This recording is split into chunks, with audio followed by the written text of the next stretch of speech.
This is Ina with you in the fight back. And today I want to talk about the riots that have been occurring over in Great Britain. I've had requests, several in fact, to discuss them. Now, last week, what seemingly were a bunch of protests against police brutality and racism has certainly escalated into what could almost be said to be a crisis for the whole social political order of Great Britain. And it seems in many cases that the police have actually lost control. Now, the immediate spark or the trigger for what happened in Britain was the police murder of Mark Duggan, who was a 29-year-old black man and the father of four from Tottenham in North London. And Duggan was riding in a taxi last Thursday, August the 4th, when police stopped him as part of a operation that they were running against gun crime in the neighborhood. And it was said that Duggan shot the police, but it turned out that there's a lot of question, and it's believed that actually the police were shot at by their own guns, and witnesses say the police just executed Duggan with several shots, and while he was on the ground and restrained. And so the residents of that local area were kind of sick of this police harassment and this racial profiling, so they organized peaceful protests. But after riot police confronted the protesters, the demonstration quickly escalated into battles between youth and the cops. And within a few days, this rioting had spread beyond London, and you were seeing it in Birmingham, Bristol, Leeds, Liverpool, to name just a few places. And what's kind of interesting about it, the police really lost control of a lot of the situation. They were outnumbered, outmaneuvered, and various parts of London were actually not only in flames, but in the hands of the rioters.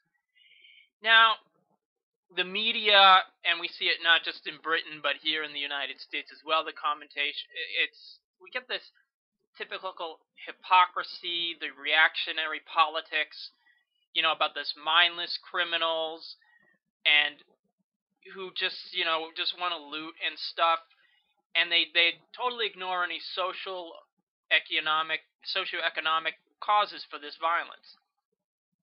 And in fact, the Conservative Party mayor of London said it's time that people who are engaged in looting and violence stopped hearing economic and social justification. So the Tories in England are just totally ignoring any socioeconomic context. Now, as many commentators have pointed out, those who actually, use their head, that this is in the poorest neighborhood of London. And the youth in these areas have grown up with poverty, racism, police harassment, and unemployment that is very high, even before the recession. And this has been going on for some time. So, if we just look back just in the last few years, the British-led government has been engaged in austerity, and they're cutting back social programs, and they're pretty much making the poor and the proletariat pay for this economic crisis. And if we even go further back, that this whole cutting of the social safety net has been going on since at least Margaret Thatcher, who was breaking strikes, who was doing whatever she could to take away any benefit for the poor population that reforms which the British people had fought for generations. And these people living in these ghettos, these slums of London and other cities, they have no hope. They have no future, and they're condemned for it. And they've seen, and not just in Britain, but in the United States and the rest of the world, that the rich, the bankers, the industrialists who wreck the economy, who screw over the population, they get away with whatever they want. They've seen British leaders, with wanton abandon, cut the benefits. They've seen no attempt to ever give them jobs. And we hear this damn hypocrisy from the British ruling class, which condemns the violence of these people who are fighting back. who, they ignore the alienation, they ignore the poverty, and they say this violence is wrong. This is the same British ruling class that has not only engaged in wars in Iraq and Afghanistan and Libya alongside the United States. This is a British ruling class whose history is one of murder, rape, and looting. The British Empire was once the largest on the planet. From the Cape to Cairo to India to Australia, the British Empire was a blood-soaked monster. Then they had no problem putting down any rebellion against them through violence. Now, a lot of that formal empire is thankfully gone, but the British remain in occupation of 6 counties of Northern Ireland. And this British ruling class that condemns the violence of the oppressed as wrong has no problem using violence to maintain their monstrous system. And, these people have been ignored for generations, and now that they're rioting, they're actually being listened to. That's even when they did peaceful protests. No one would listen to them. No one would bother with them. And you know what? These riots in Britain, they're part of a long chain of protests that we've seen in the Middle East, in Greece, in France, even in Wisconsin in the United States. And now there's a lot that can be said about these riots, about the tactics. Is it okay to loot? Are we that respectful of private property, we radicals, those on the left? I don't think so.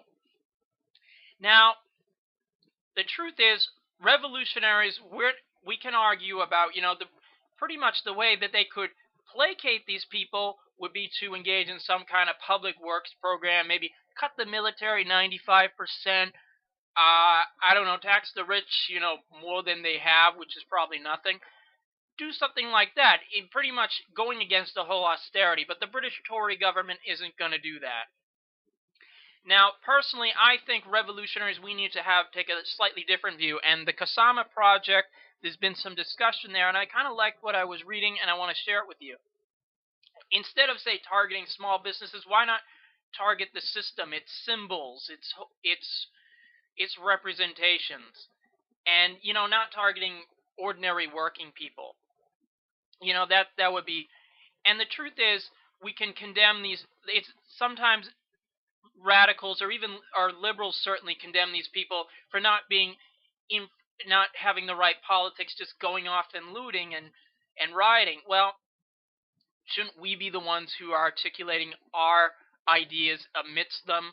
Shouldn't we be trying to give the correct line? And that means, of course, we have to be in there. We have to be with these people whenever we can. We have to help be giving articulate expression to it. And that, again, that means not just criticizing from the sidelines, but being a part of it. And too often, what we should be doing, in a sense, is we should help make clear these goals of what these people are doing. We should help not just to, loot this place or loot that place, but to help start forming a system of dual power that can help bring this system down. Because as revolutionaries, it's not our goal to uphold it, it's our goal to destroy it, to bring it down. And that means we need to unite with the masses, fuse with them, and, in terms of looting, yeah, you could say you shouldn't loot ordinary working people. But, property is so sacred in this society, the society we've been all forced to live in. And in a sense, for at least one night or several, those sacredness of property has been suspended, and the people are, in a sense, taking back what was stolen from them. Now, are we going to accept the logic of the ruling class? I'm not. I don't think you should either. Our goal as revolutionaries should be to do whatever we can to help bring this system down and to institute a new and better one. And we should listen to what these people are saying, and we should do whatever we can to help fight forward and to help bring about communism. This is Ina. Until next time.